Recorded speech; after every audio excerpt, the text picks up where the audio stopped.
Listen to this. Male criminals who identify as females could soon be transferred to women's prisons across the United States.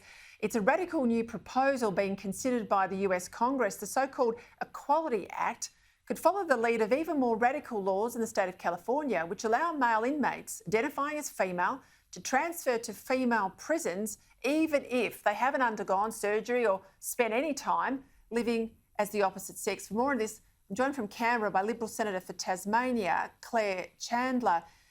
Claire, it wasn't so long ago we saw a biological male rape female inmates in Newhall Prison in Yorkshire in the UK. Why on earth are we endangering women in the name of equality?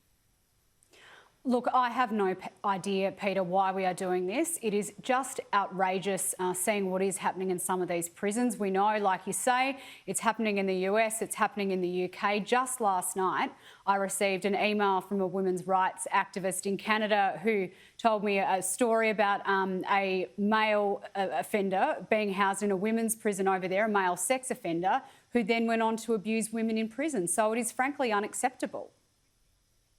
Is any of this happening in Australia or is anyone talking about bringing it into Australia?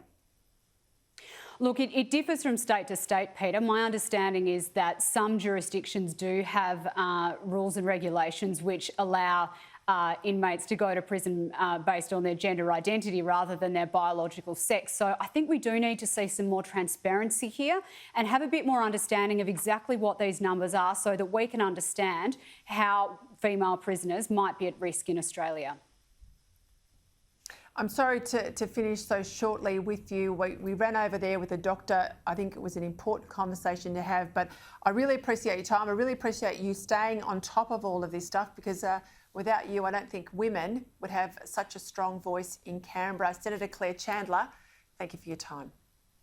Thank you so much, Peter.